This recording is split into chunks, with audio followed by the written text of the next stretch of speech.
E como podemos explicar a inteligência espiritual desse ladrão agonizante? Onde ele recebeu tal insight das coisas de Cristo? Como foi que esse bebê em Cristo fez tão estupendo progresso na escola de Deus? Somente pode ser explicado pela influência divina. O Espírito Santo foi seu professor. A carne e o sangue não lhe haviam revelado tais coisas, mas o Pai no céu. Que ilustração de que as coisas divinas estão escondidas dos sábios e entendidos e reveladas aos pequeninos. Aqui vemos a condição de Cristo como Salvador. As cruzes estavam separadas por apenas uns poucos decímetros e não demorou a que o Salvador ouvisse o clamor do ladrão penitente. Qual foi sua resposta a isso? Ele poderia ter dito: você merece esse destino. É um assaltante malvado e é digno de morte. Ou poderia ter replicado: você deixou isso tarde, mas você deveria ter me procurado antes. Ah, mas não prometer a ele que o que vem a mim de maneira nenhuma o lançarei fora? Isso ele provou aqui. Aos vitupérios que foram lançados sobre ele pela multidão, o Senhor Jesus não prestou atenção. Ao desafio insolente dos sacerdotes para que descesse da cruz, ele não deu resposta alguma. Mas a oração desse ladrão, contrito e confiante, atentou. Nessa hora ele estava em luta contra os poderes das trevas e suportando a terrível carga da culpa de seu povo. E deveríamos ter pensado que ele poderia se escusar a atender a petições individuais. Ah, mas um pecador nunca virá a Cristo em tempo não aceitável. Ele sem demora lhe dá uma resposta de paz. A salvação do ladrão penitente e crente ilustra não somente a prontidão de Cristo, mas também seu poder para salvar pecadores. O Senhor Jesus não é um salvador débil. Bendito seja Deus que é capaz de salvar perfeitamente aqueles que vêm a Ele através daquele. E nunca isso foi tão destacadamente mostrado como na cruz. Essa foi a hora da fraqueza do Redentor. 2 Coríntios 13:4. Quando o ladrão clamou: Senhor, lembra-te de mim. O Salvador estava em agonia no madeiro maldito. Todavia, mesmo então, mesmo ali, ele teve poder para redimir essa alma da morte e lhe abrir os portais do paraíso. Nunca duvide, portanto, ou questione a suficiência infinita do Salvador. Se um Salvador agonizante pôde salvar, muito mais depois que ressurgiu em triunfo da sepultura para nunca mais morrer. Ao salvar esse ladrão, Cristo deu uma mostra do seu poder na hora mesma em que esse estava quase obscurecido. A salvação do ladrão agonizante demonstra que o Senhor tem o desejo e é apto para salvar todos os que vêm até ele. Se Cristo recebeu esse ladrão penitente e crente, então ninguém precisa se desesperar de não ser bem recebido se tão somente vier a ele. Se esse assaltante em agonia não estava além do alcance da misericórdia divina, então ninguém que solicite a graça divina ficará sem resposta. O Filho do Homem veio buscar e salvar o que se havia perdido. Lucas 19:10. E ninguém pode estar numa condição pior do que essa. O Evangelho de Cristo é o poder de Deus para todo aquele que crê. Romanos 1,16. Não limite a graça divina. Um Salvador é fornecido até para o principal dos pecadores. 1 Timóteo 1,15. Se tão somente ele crê, mesmo aqueles que chegam à hora da morte ainda em seus pecados, não ficam sem esperança. Pessoalmente creio que muitos poucos sejam salvos no leito de morte. E são as raias da loucura qualquer homem postergar sua salvação até lá, pois não há garantia nenhuma de que terá ele um leito de morte. Muitos são cortados subitamente, sem qualquer oportunidade de deitar e morrer. Todavia, mesmo alguém naquele lugar não está além do alcance da misericórdia divina, como disse um puritano. Há um caso tal registrado para que ninguém precise se desesperar, mas apenas um na Escritura, para que ninguém possa abusar. Sim, aqui vemos a condição de Cristo como Salvador. Ele veio a este mundo para salvar pecadores, e o deixou e foi ao paraíso acompanhado por um criminoso salvo, o primeiro troféu de seu sangue redentor. Aqui vemos o destino dos salvos na morte. Em seu esplêndido livro The Seven Saving of Christ on the Cross, Dr. Anderson Berry assinala que a palavra hoje não está corretamente colocada na tradução de nossas versões tradicionais. e que a designada correspondência entre o pedido do ladrão e a resposta de Cristo requer uma reconstrução diferente no último. A forma da réplica de Cristo tem o evidente desígnio de fazer a correspondência em sua ordem de pensamento à petição do assaltante. Tal será visto se dispormos as duas em quadros paralelos como segue. E disse-lhe Jesus, Senhor, em verdade te digo, lembra-te de mim, estarás comigo quando entrares hoje no teu reino ou no paraíso. Ao ordenarmos assim as palavras, descobrimos a ênfase correta. Hoje a palavra enfática. Na graciosa resposta de nosso Senhor ao pedido do ladrão, temos uma ilustração contundente de como a graça divina excede as expectativas humanas. O ladrão rogou para que o Senhor se lembrasse dele em seu reino vindouro, mas Cristo lhe assegura que antes que aquele dia mesmo tivesse passado, ele estaria com o Salvador. O ladrão pede para ser lembrado em seu reino terreno,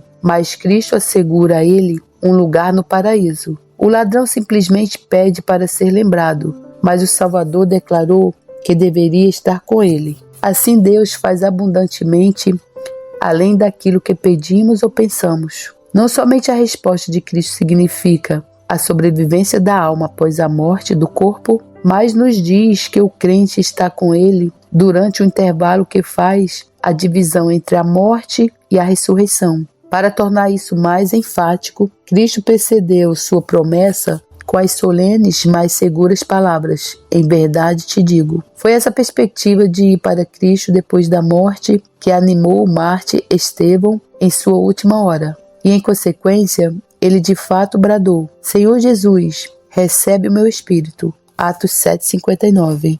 Foi essa bendita expectativa que levou o apóstolo Paulo a dizer, tenho o desejo de partir e estar com Cristo, porque isto é ainda muito melhor. Filipenses 1,23. Não em um estado de ausência de consciência no túmulo, mas com Cristo no paraíso, é o que aguarda todo crente após a morte. Digo, todo crente. Pois as almas dos incrédulos, ao invés de irem para lá, vão para o lugar de tormentos, como está claro no ensino de nosso Senhor em Lucas 16. Leitor, para onde irá a sua alma, se estiver morrendo nesse momento? Quão arduamente Satanás luta para ocultar essa abençoada esperança dos santos de Deus. Por um lado, ele propaga o infeliz dogma do sono da alma, o ensino de que os crentes ficam em um estado de inconsciência entre a morte e a ressurreição. E por outro, ele inventa um horrível purgatório para aterrorizá-los com o pensamento de que, ao morrerem, passam pelo fogo necessário para purificá-los e adequá-los para o céu. Quão inteiramente a palavra de Cristo ao ladrão liquida essas ilusões que desonram a Deus. O ladrão foi da cruz direto para o paraíso. O momento em que um pecador crê é o momento em que ele é tornado idôneo para participar da herança dos santos na luz. Colossenses 1,12. Porque com uma só oblação aperfeiçoou para sempre os que são santificados. Hebreus 10,14. Nossa aptidão para a presença de Cristo, tanto quanto nosso título, repousa unicamente em seu sangue derramado. Aqui vemos o anelo do Salvador por comunhão. Na comunhão alcançamos o clímax da graça e a essência do privilégio cristão. Mais alto que essa comunhão não podemos chegar.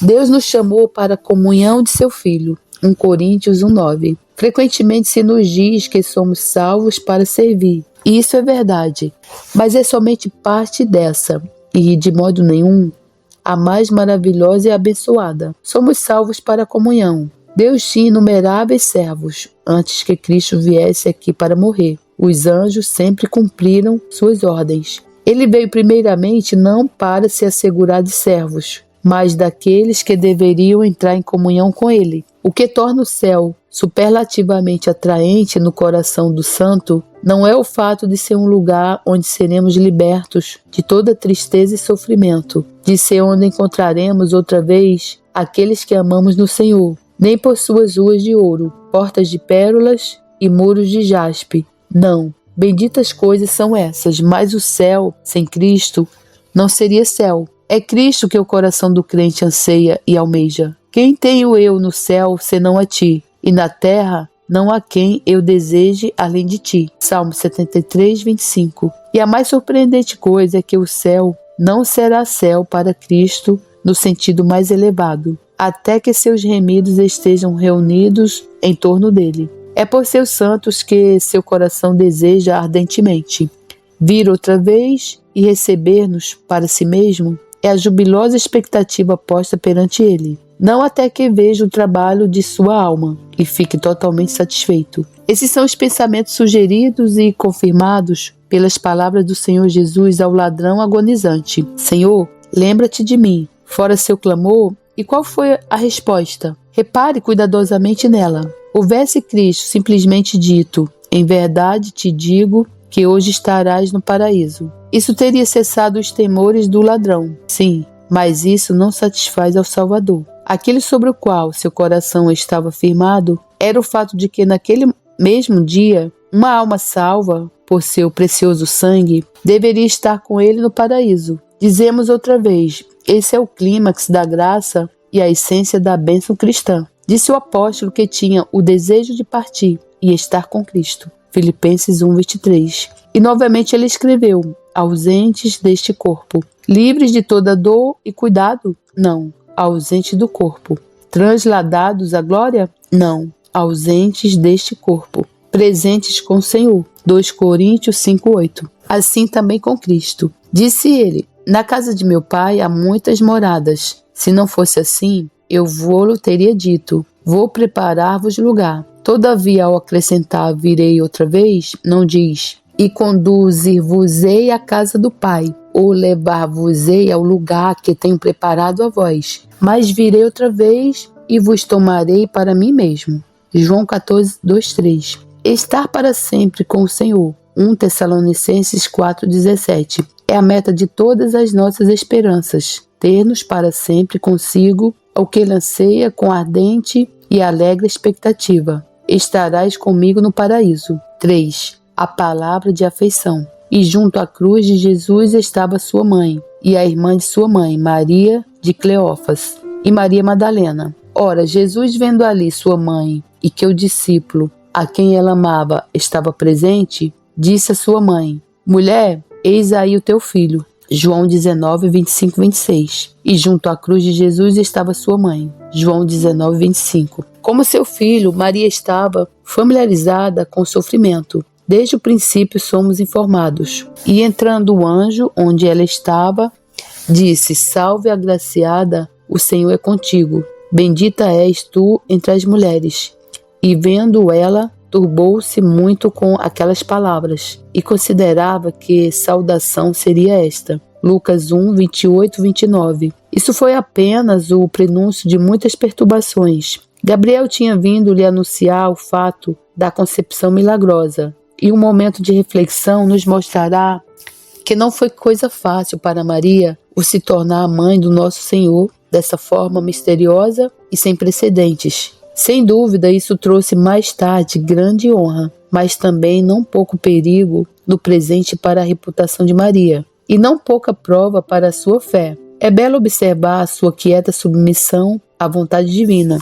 Disse então Maria, eis aqui a serva do Senhor, cumpra-se em mim segundo a tua palavra. Lucas 1, 38. Foi a sua resposta. Isso foi resignação amorosa. Todavia, ela ficou perturbada com a anunciação e, como dissemos, foi apenas o precursor das muitas provas e aflições. Que aflição deve ter lhe causado quando, por não haver nenhum quarto na pousada, ela teve que deitar o seu bebê recém-nascido numa manjedoura. Que angústia deve ter sido a sua quando soube do intento de Herodes de matar a vida do seu infante. Que transtorno lhe deu ser forçada por conta dele a fugir para um país estrangeiro e residir por vários anos na terra do Egito. Que golpes penetrantes na sua alma devem ter sido ao ver seu filho desprezado e rejeitado pelos homens. Que aperto no coração causava a tristeza de contemplá-lo como odiado e perseguido pela sua própria nação.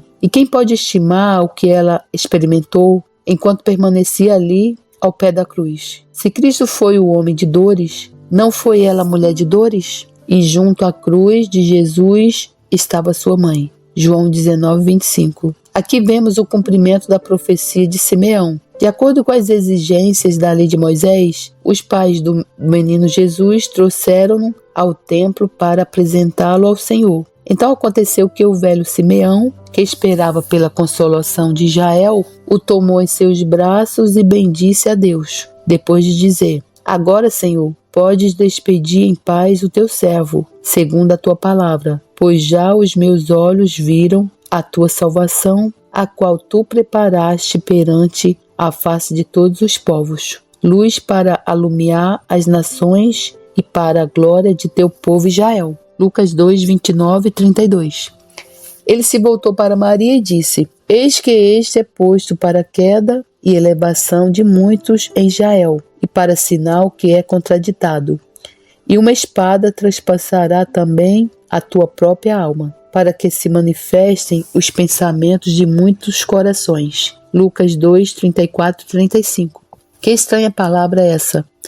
Poderia ser que dela o maior de todos os privilégios fosse trazer a maior de todas as tristezas? Parecia a coisa mais improvável quando Simeão falou. Todavia, quão verdadeira e tragicamente veio a acontecer. Aqui na cruz essa profecia de Simeão foi cumprida, e junto à cruz de Jesus estava sua mãe. Após os dias de sua infância e adolescência, e durante todo o ministério público de Cristo, vemos e ouvimos muito pouco de Maria. Sua vida foi vivida na obscuridade, entre as sombras. Mas agora, quando a hora suprema lhe golpeava com a agonia do seu filho, quando o mundo rejeitava o filho do seu ventre, ela permaneceu ali, junto à cruz. Quem pode retratar adequadamente tal figura? Maria estava mais perto do madeiro cruel, despojada de fé e esperança, frustrada e paralisada pela estranha cena, todavia ligada com a corrente dourada de amor àquele que estava agonizando. Ali ela permanece. Experimente e leia os pensamentos e as emoções do coração daquela mãe. Que espada foi aquela que perfurou a sua alma então? Felicidade tal como nunca em um nascimento humano, tristeza tal como nunca em uma morte desumana. Aqui vemos demonstrado o coração de Maria. Ela é a mãe daquele homem moribundo. Aquele que agonizava ali sobre a cruz era o seu filho. Ela foi a primeira a beijar aquela testa, agora coroada de espinhos. Ela foi a primeira a guiar aquelas mãos e pés dos seus movimentos quando bebê. Nenhuma mãe jamais sofreu como ela. Seus discípulos podem desertá-lo. Seus amigos podem esquecê-lo. Sua nação pode desprezá-la. Mas sua mãe permanece ali ao pé da sua cruz.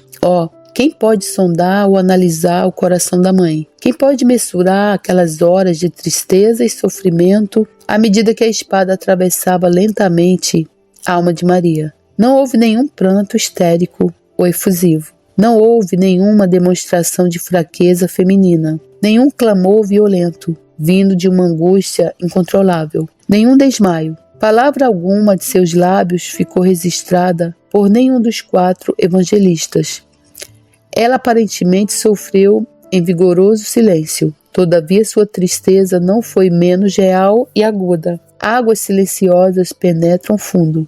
Ela viu aquela testa perfurada, com espinhos cruéis, mas não pôde alisá-la com seu terno toque. Ela viu suas mãos perfuradas e seus pés ficarem dormentes e pálidos, mas ela não podia esfregá-los. Ela notou sua necessidade de água, mas não lhe foi permitido saciar sua sede. Ela sofreu em profunda desolação de espírito, e junto à cruz de Jesus estava sua mãe. A multidão estava zombando, os ladrões insultando, os sacerdotes escarnecendo, os soldados endurecidos, indiferentes, o Salvador sangrando e morrendo. E ali está sua mãe contemplando a horrível zombaria. Quem ficaria maravilhado se ela desmaiasse diante de uma tal visão? Quem ficaria maravilhado se ela se afastasse de um tal espetáculo? Quem ficaria maravilhado se ela fugisse de uma tal cena? Mas não, ali estava ela. Não se encolhe,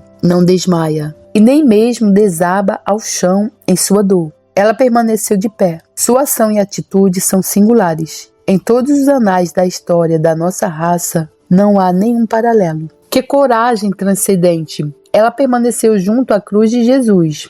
Que vigor maravilhoso! Ela reprimiu sua dor e permaneceu ali quieta. Não foi a reverência pelo Senhor que a aguardou de perturbá-lo em seus últimos momentos? Ora, Jesus, vendo ali sua mãe e que o discípulo a quem ele amava estava presente, disse à sua mãe: Mulher, eis aí o teu filho. Depois disse ao discípulo: Eis aí tua mãe. E desde aquela hora o discípulo a recebeu em sua casa. João 19, 26, 27. Aqui vemos o homem perfeito, colocando um exemplo para os filhos honrarem os seus pais. O Senhor Jesus evidenciou sua perfeição da maneira com que cumpriu plenamente as obrigações de toda a relação que ele manteve, quer para com Deus, quer para com os homens. Na cruz nós contemplamos seu terno cuidado e solicitude para com sua mãe. E nisto temos o padrão de Jesus Cristo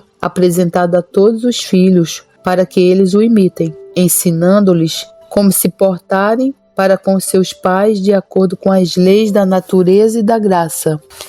As palavras que o dedo divino gravou nas 2 tábuas de pedra e que foram dadas a Moisés no Monte Sinai nunca foram anuladas. Elas ainda estão em vigor enquanto a terra perdurar. Cada uma delas está incorporada no ensino didático do Novo Testamento. As palavras de Êxodo 22 são reiteradas em Efésios 6, 1 a 3. Vós, filhos, sede obedientes a vossos pais no Senhor, porque isto é justo.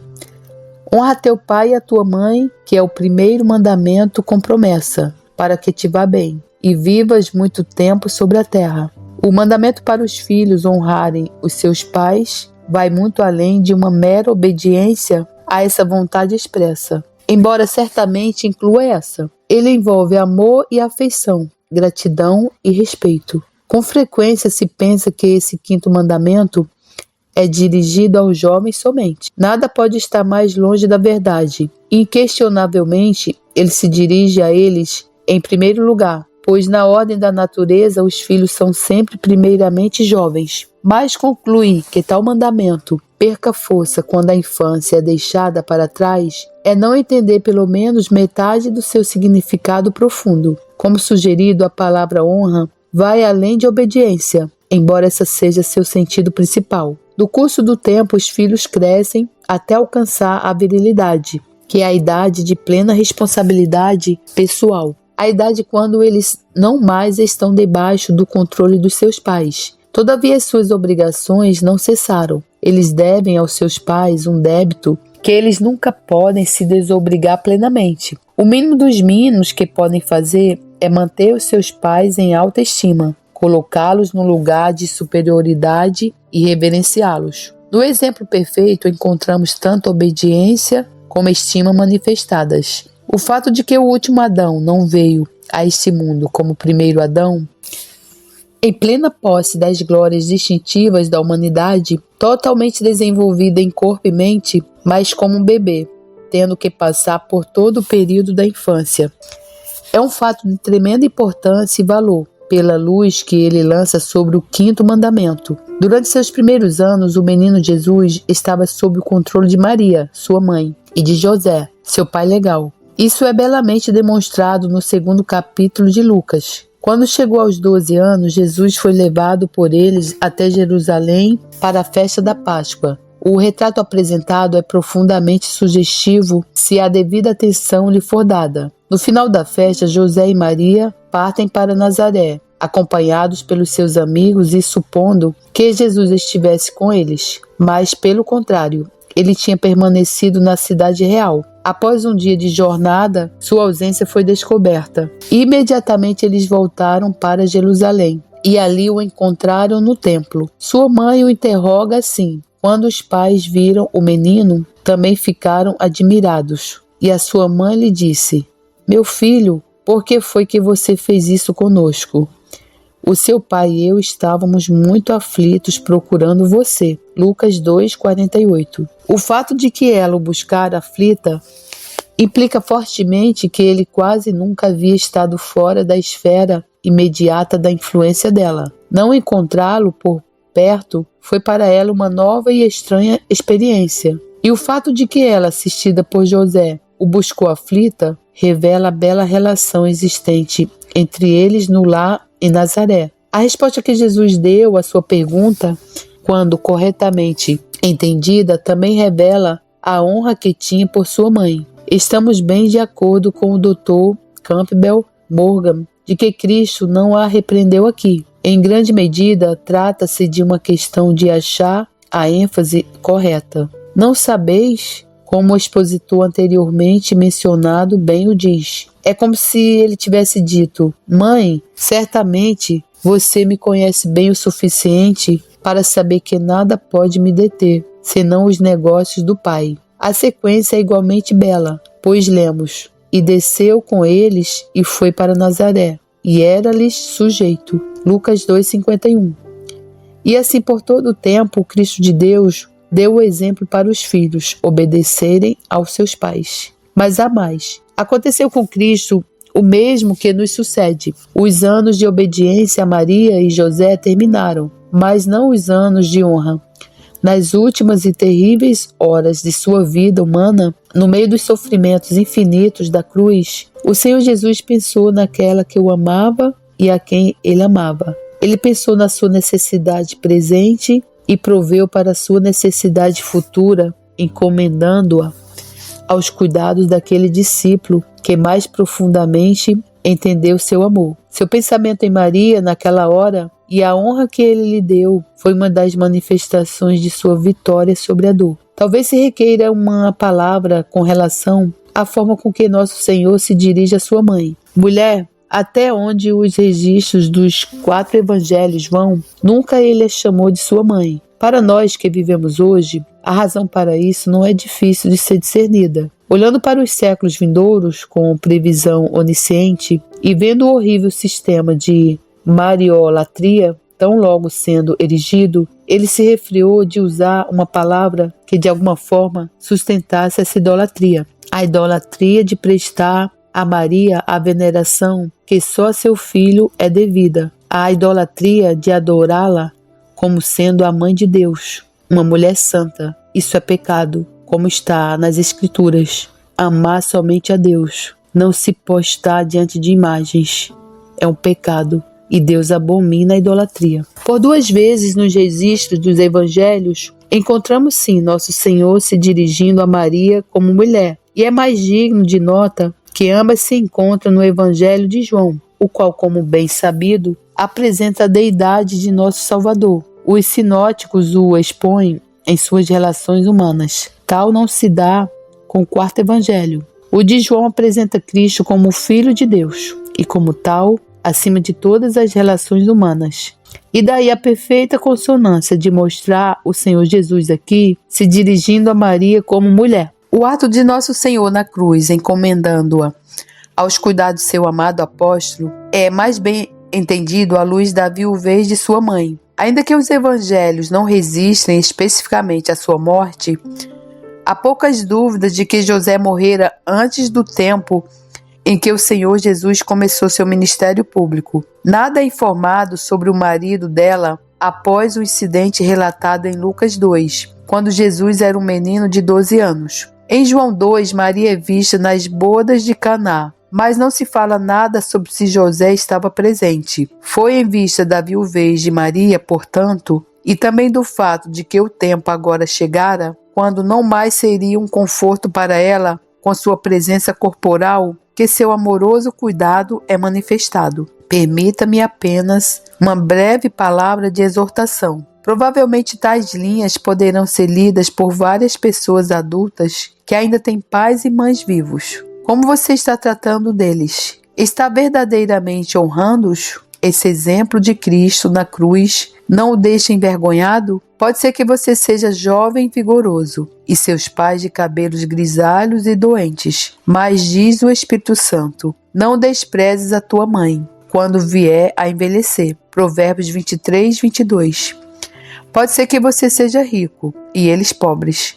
Então, não deixe de prover por eles. Pode ser que eles vivam em um estado ou uma terra distante. Então, não seja negligente, deixando de escrever-lhes palavras de apreço e alegria que darão brilho ao término de seus dias. São obrigações sagradas. Honra a teu pai e a tua mãe. Aqui vemos que João retornara ao lado do Salvador. Com exceção, naturalmente, do sofrimento de Cristo na mão de Deus, talvez a escória mais amarga de todas no copo em que ele bebeu fosse o seu abandono por parte dos apóstolos. Foi ruim o bastante e triste o bastante o fato de que seu próprio povo, os judeus, desprezassem e rejeitassem-no. Porém, de longe pior foi os 11 que o haviam acompanhado por tanto tempo, deserdarem de seu Senhor na hora da crise. Alguém pensaria que sua fé e seu amor fossem iguais mesmo nos sobressaltos, mas não foram. Todos deixando fugiram. Mateus 26, 56. É o que traz a narrativa sacra. Indizivelmente trágico isso. Seu fracasso em vigiar com ele por 1 hora no jardim, bem que quase paralisa nossas mentes. Mas o afastar-se dele na hora de sua prisão quase desconcerta a nossa compreensão. Quase dizemo-lo, pois, se não tivermos aprendido por amarga experiência o engano que há em nossos corações, quão débil é a nossa fé, quão lamentavelmente fracos nós somos na hora da provação e do teste. Mas se não for pela graça divina, a menor das ninharias é suficiente para nos vencer. Tirado o poder redentor e sustentador de Deus, por quanto tempo nós aguentaríamos?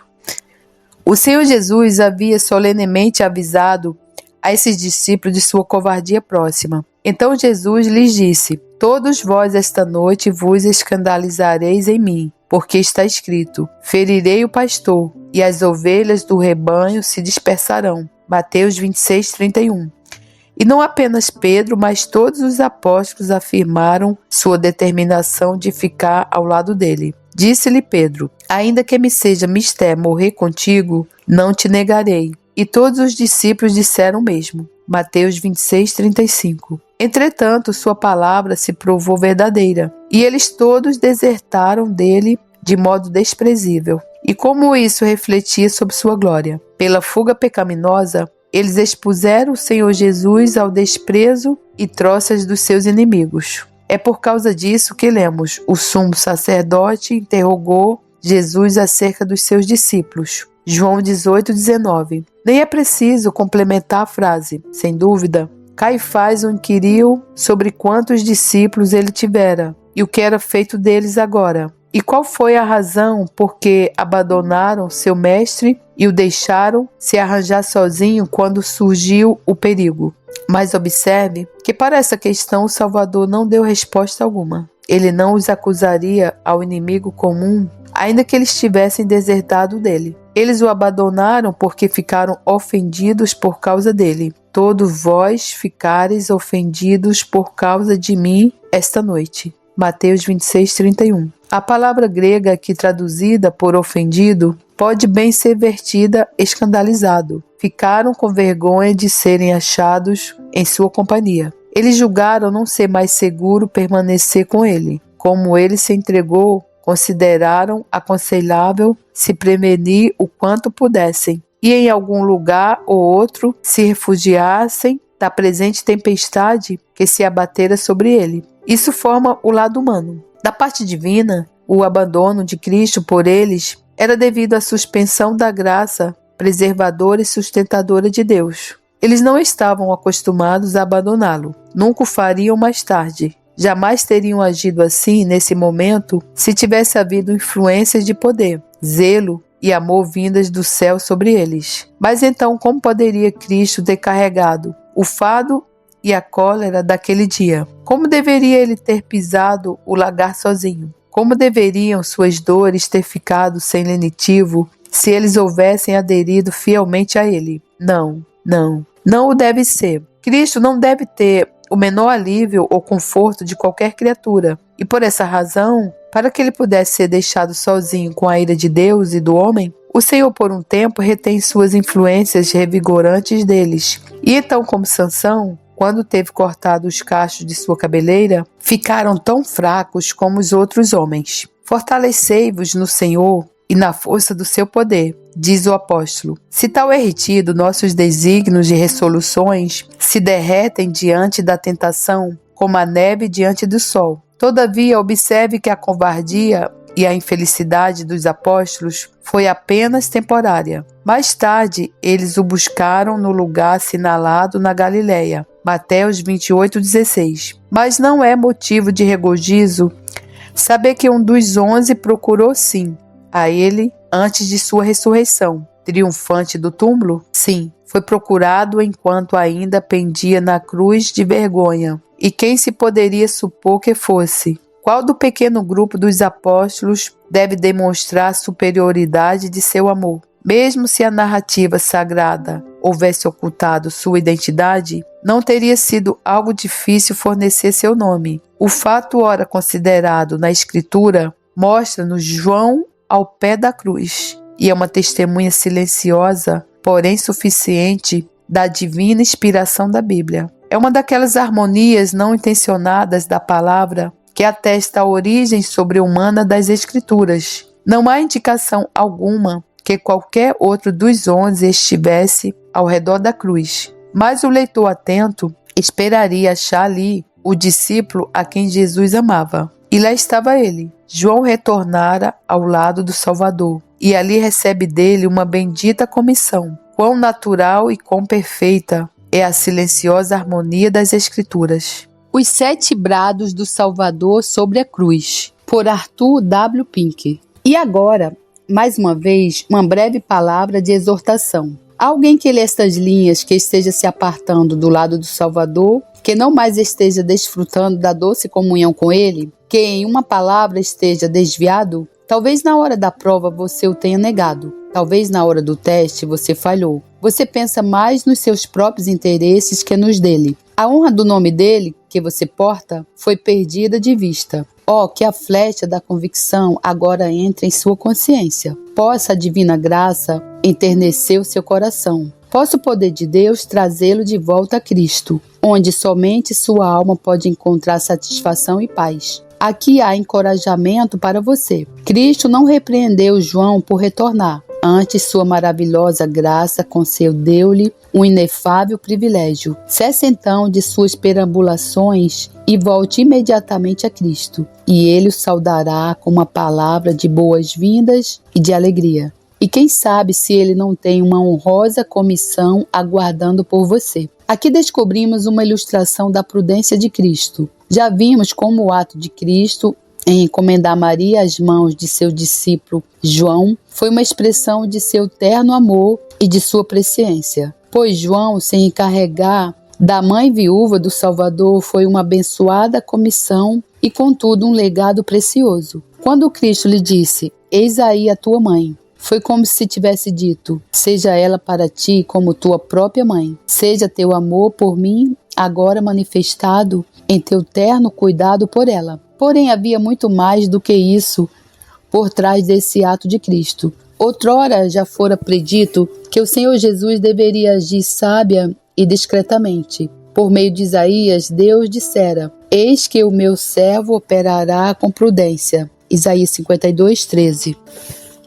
Ao encomendar sua mãe aos cuidados de seu amado apóstolo, o Salvador mostrou sábia discriminação em sua escolha daquele que a partir de então seria o guardião dela. Talvez não houvesse ninguém que compreendesse o Senhor Jesus tão bem quanto sua mãe, e é quase certo que ninguém aprendera seu amor tão profundamente quanto João. Vemos, portanto, como seriam eles companhias apropriadas um para o outro, visto que havia um laço íntimo de simpatia comum que os unia juntamente e os ligava a Cristo. Desse modo, não havia ninguém tão adequado para cuidar de Maria, ninguém cuja companhia ele acharia tão afim, e por outro lado, não existia ninguém cuja companhia João pudesse desfrutar mais.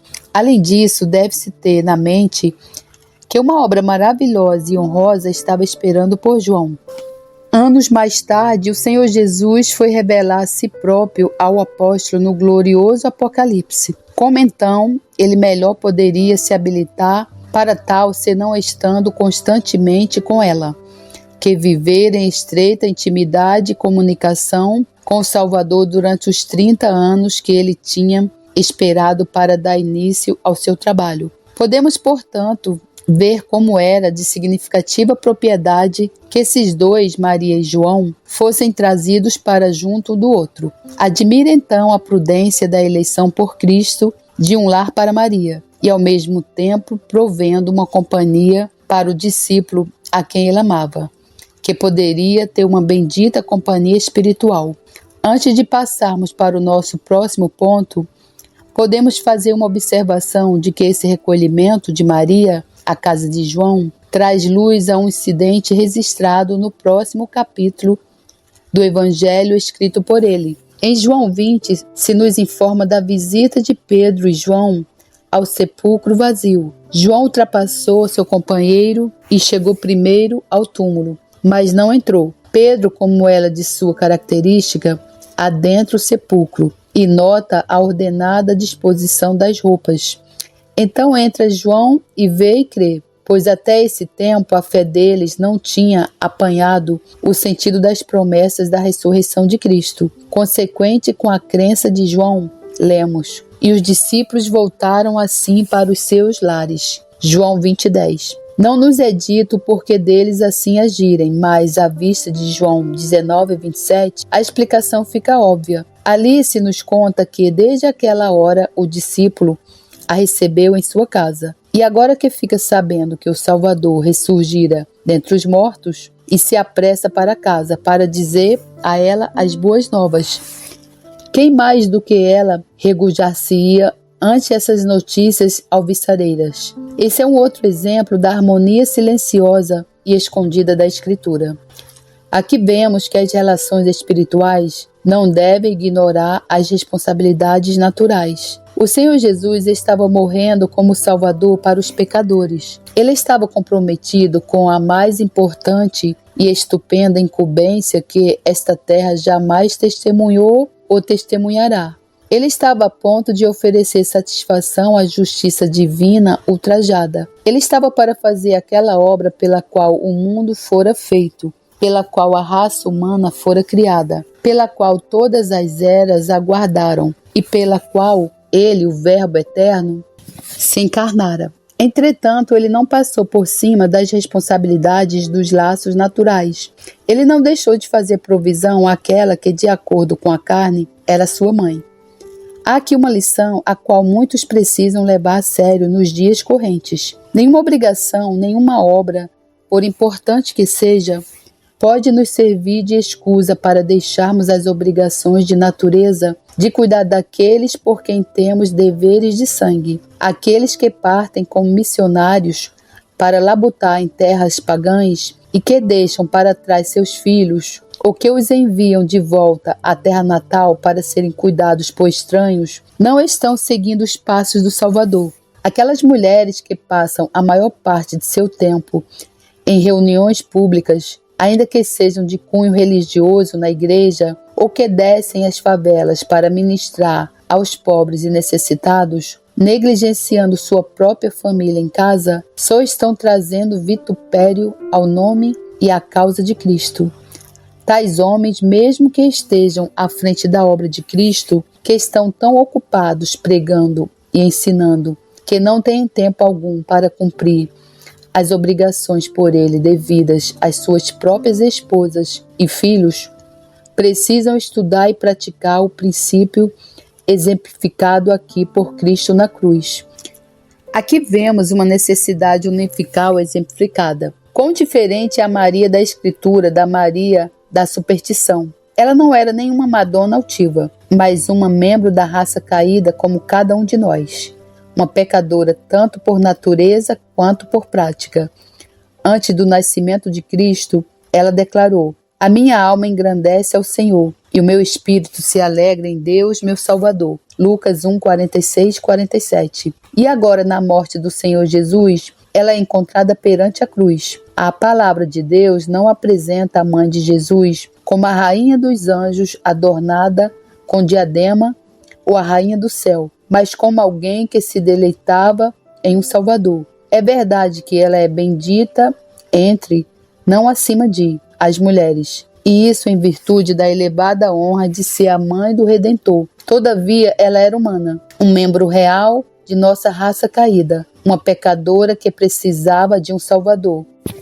Por isso é um pecado ultrajante adorá-la e reverenciá-la. Ela permaneceu junto à cruz, e quando ali estava, o Salvador exclamou: Mulher, eis aí o teu filho. João 19:26. Ali resumida numa simples palavra, é expressa a necessidade de todo descendente de Adão voltar os olhos do mundo para fora do eu e olhar por fé para o Salvador que morreu pelos pecadores.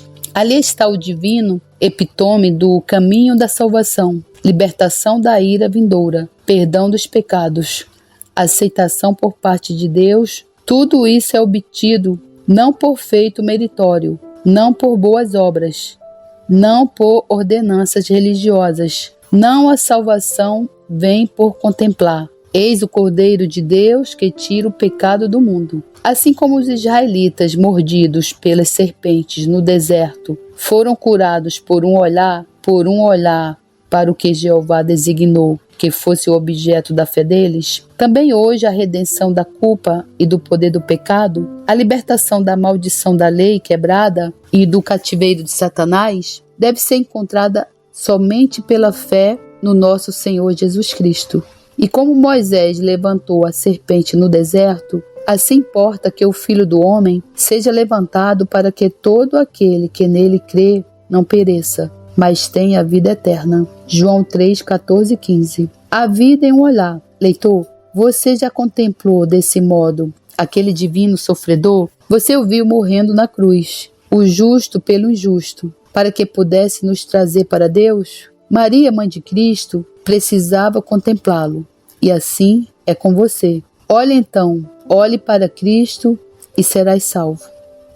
Aqui vemos a maravilhosa combinação das perfeições de Cristo. Essa é uma das maiores maravilhas de sua pessoa, a combinação da mais perfeita afeição humana com sua glória divina. O próprio Evangelho que o mostra, sobretudo, como Deus é aqui cuidadoso para provar que ele era homem, o Verbo que se fez carne, comprometido que estava na divina transação, fazendo expiação por todos os pecados de seu povo, lutando contra os poderes das trevas. Todavia, em meio a isso tudo, ele ainda tinha a mesma ternura humana, que mostra a perfeição do homem Jesus Cristo.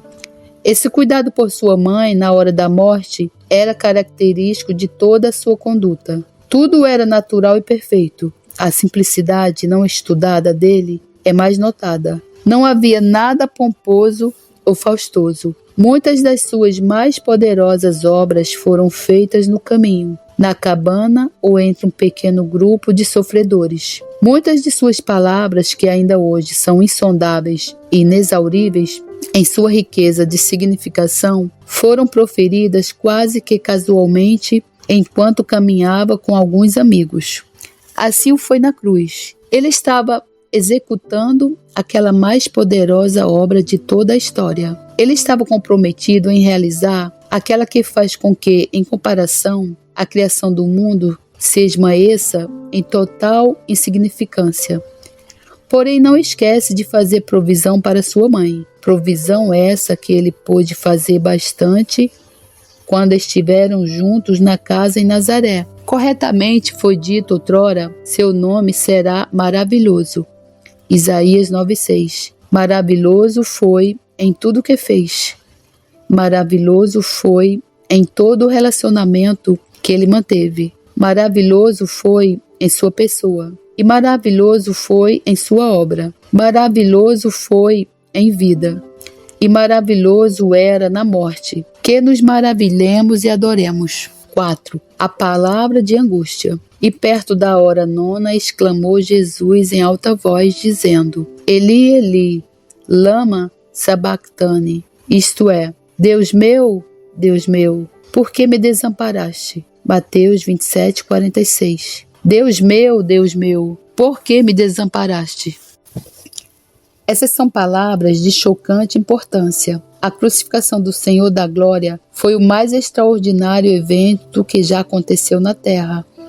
E esse brado do padecente foi a mais extraordinária expressão daquela aterradora cena: que o inocente fosse condenado, que o sem culpa fosse perseguido, que um benfeitor fosse cruelmente sentenciado à morte. Não era nenhum acontecimento novo na história. Do assassínio do justo Abel àquele de Zacarias, houve uma longa lista de martírios. Mas aquele que pendurado estava na cruz do centro não era nenhum homem comum, era o Filho do Homem, aquele no qual todas as excelências se encontravam.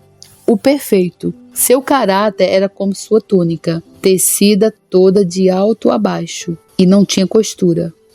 No caso dos outros maltratados, havia deméritos e manchas que poderiam proporcionar aos seus assassinos algo com que culpá-los. Mas desse o juiz falou: não acho nele crime algum.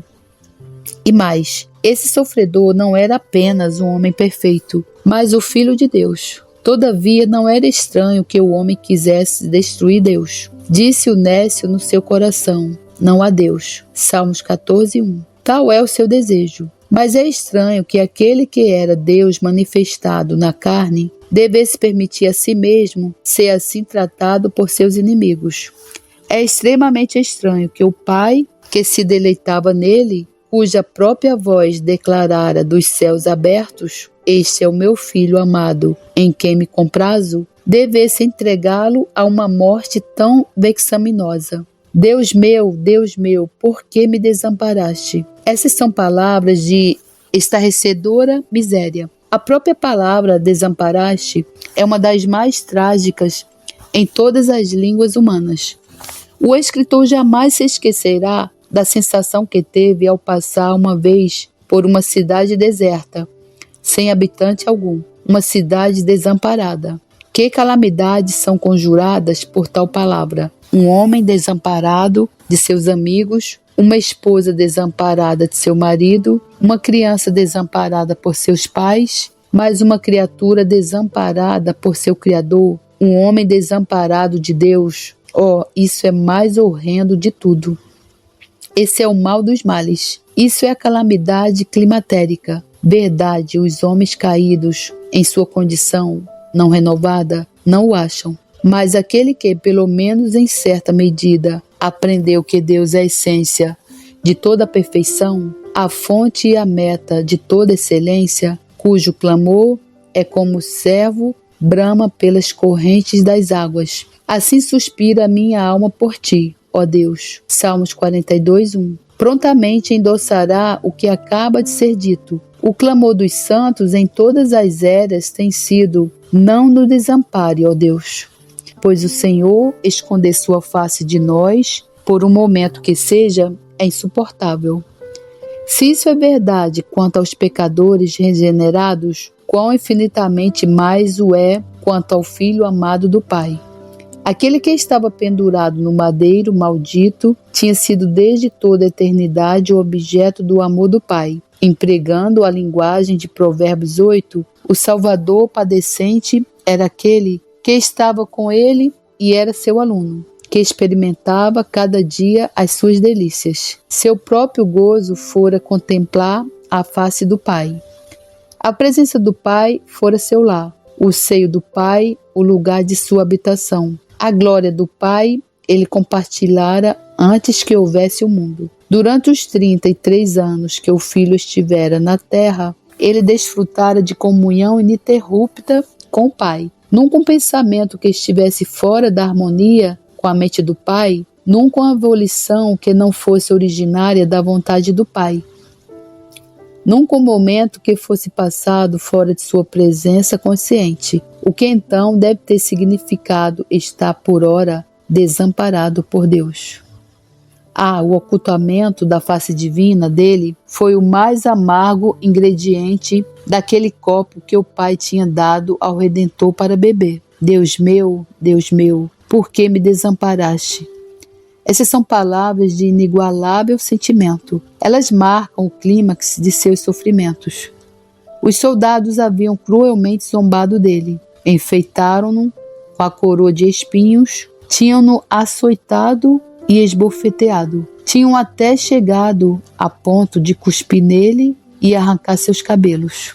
Despojaram seus vestidos e o expuseram a uma vergonha explícita. Todavia, sofreu tudo isso em silêncio. Perfuraram suas mãos e seus pés, porém suportou a cruz, a despeito da ignominia. A multidão vulgar escarnecia dele, e os ladrões com ele crucificados lhe lançavam em rosto os mesmos insultos. Todavia não abriu sua boca. Em resposta a tudo o que sofria das mãos dos homens, nenhum clamor escapou de seus lábios.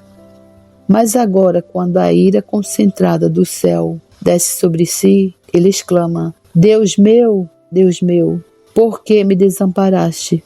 Seguramente, esse era um clamor que deveria enternecer o mais duro dos corações. Deus meu, por que me desamparastes? Meu Deus, quanto sofrimento, meu Deus. Essas são palavras do mais profundo mistério. Outrora o Senhor Jeová não abandonava seu povo.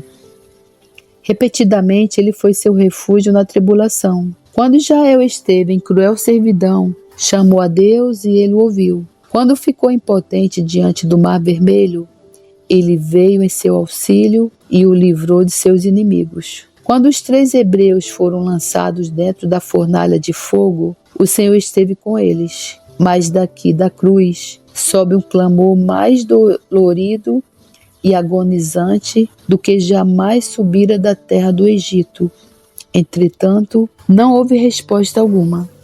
Eis aí uma situação de longe mais alarmante do que a crise do Mar Vermelho. Inimigos mais implacáveis cercaram esse, e no entanto não houve livramento algum. Eis aí um fogo que ardia infinitamente mais do que o da fornalha de Nabucodonosor, mas sem ninguém ao seu lado para confortar.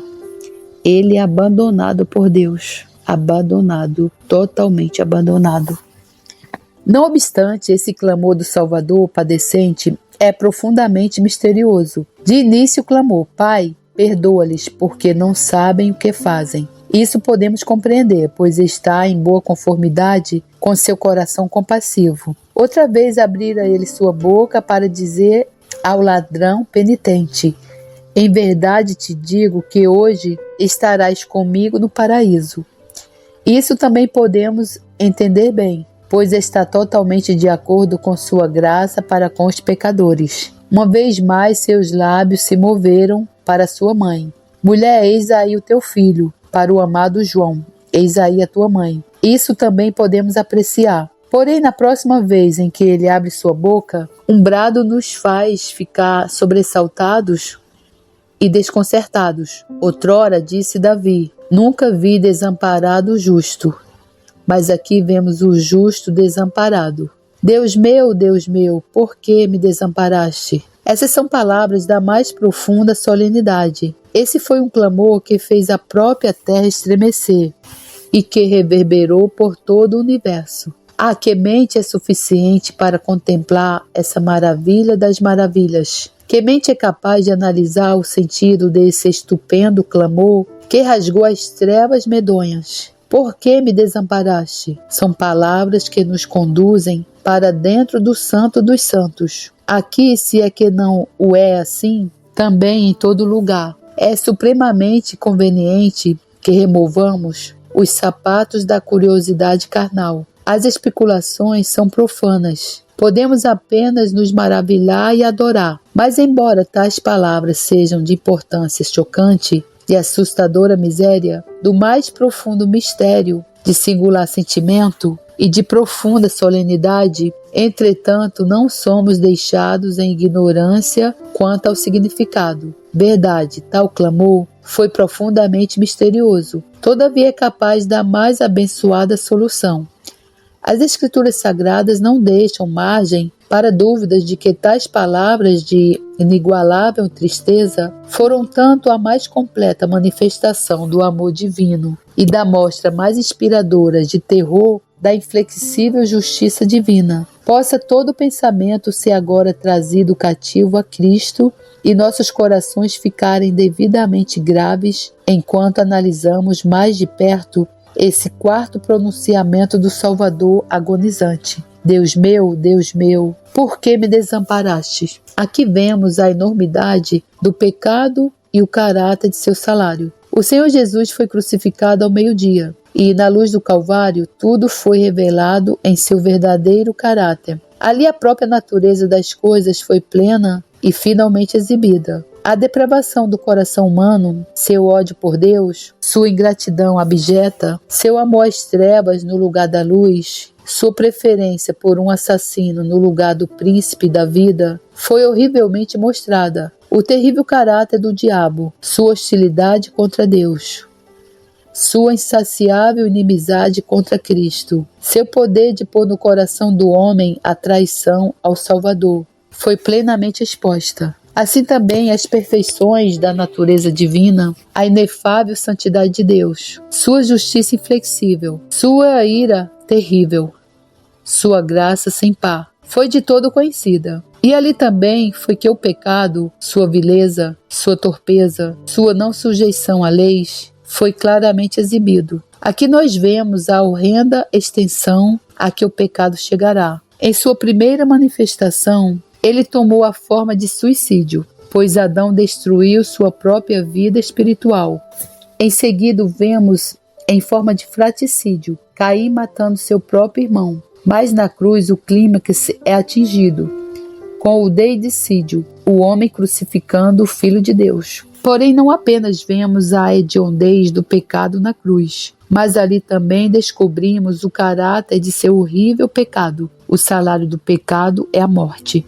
Romanos 6:23. A morte é a herança do pecado. Por o homem entrou o pecado no mundo, e pelo pecado a morte. Assim também a morte passou a todos os homens, por isso que todos pecaram. Romanos 5:12. Não houvesse pecado nenhum, não haveria morte alguma. Mas o que é morte? É aquele pavoroso silêncio que reina supremo após se dar o último fôlego e o corpo ficar sem movimentos.